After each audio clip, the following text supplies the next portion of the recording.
Magic like this has been around as long as movies themselves. But this is different.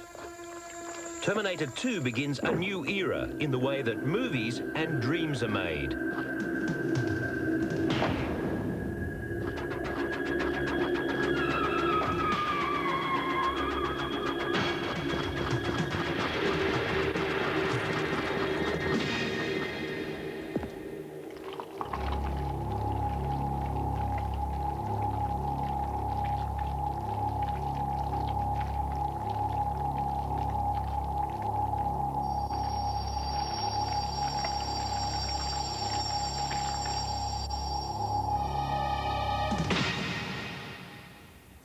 And this is the stuff that dreams are made of. Behind the glitz and the glamour, industrial light and magic. The birthplace of some of Hollywood's most famous characters. Yoda, R2-D2, Roger Rabbit, and Terminator's T-1000. It's a workshop that's earned a special place in the world of cinema. But beyond the models and puppet animations of the past, the effects created now are born on a computer screen.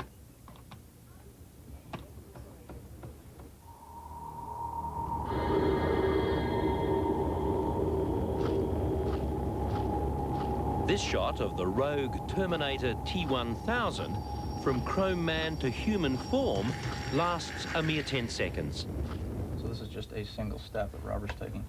But it's the result of months of painstaking work that begins not in a studio set, but here. Here are different aspects of him and different views. So again, As realistic as he appears, this chrome figure is no actor. It's a digital creation, a sophisticated computer animation produced by this Silicon Graphics workstation. A mini supercomputer that's changing the way special effects are created. This smooth transition from animation to reality is one of the most complicated effects in the film.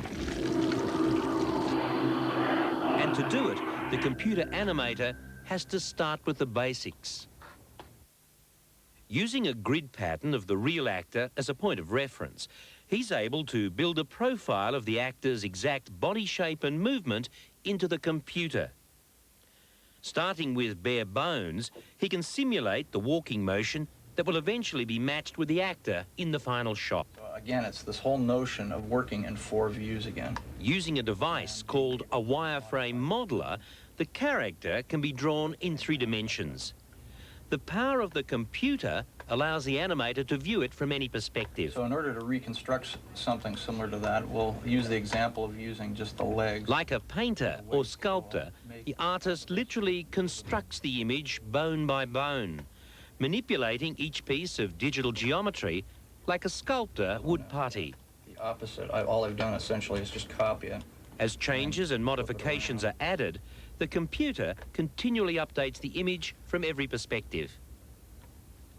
Finally, using custom software, the fluid chrome exterior is rendered over the image to create that menacing figure which imperceptibly transforms into its human form.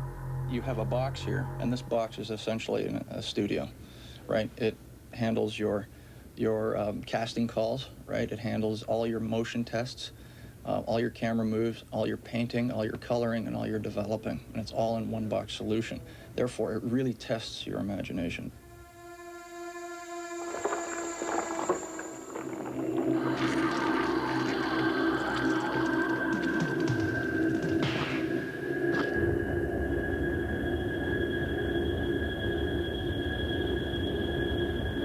Making that character part of the live action is a further challenge. In the past, that's been done using a matte screen.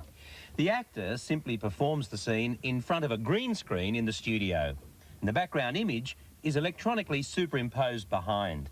But there are problems. The effect is often unconvincing. Either the lighting doesn't quite match, or the edges are fuzzy. And close-ups, they're a virtual impossibility. But now, thanks to digital technology, there's no longer a problem.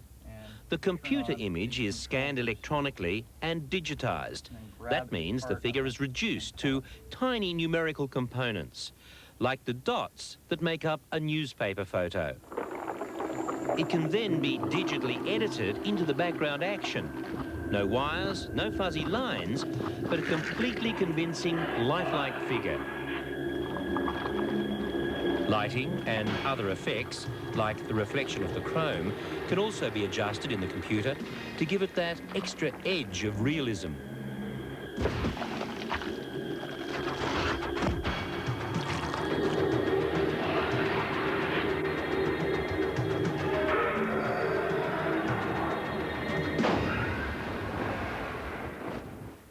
You can take your digital actor and put him in the middle of an explosion. You can take your digital actor and have him jump off a bridge. You can do anything you want with these digital copies because they are virtual. They're not real. You don't have to worry about the dangers and constraints of real life. That same digital technology allows the filmmaker to erase anything unwanted in the shot, like wires and cables used in stunts. A shot like this would be virtually impossible without them. Action!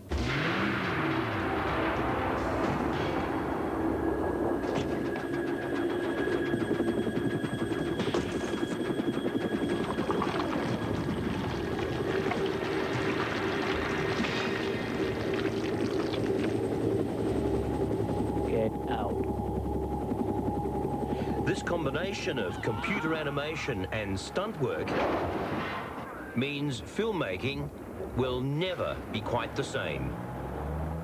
The actor of the future may be one that you never need to pay, a product solely of the filmmaker's imagination. Arnold's gonna love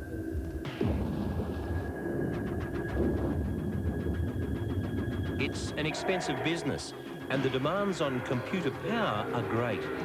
But as the technology becomes more affordable, scenes like this will become more and more familiar, proving the old dictum that in the movies, as in dreams, all is not quite what it seems.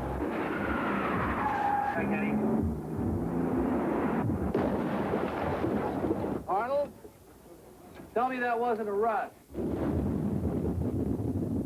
I'll be back. Gary, I'm turning him into a Neanderthal.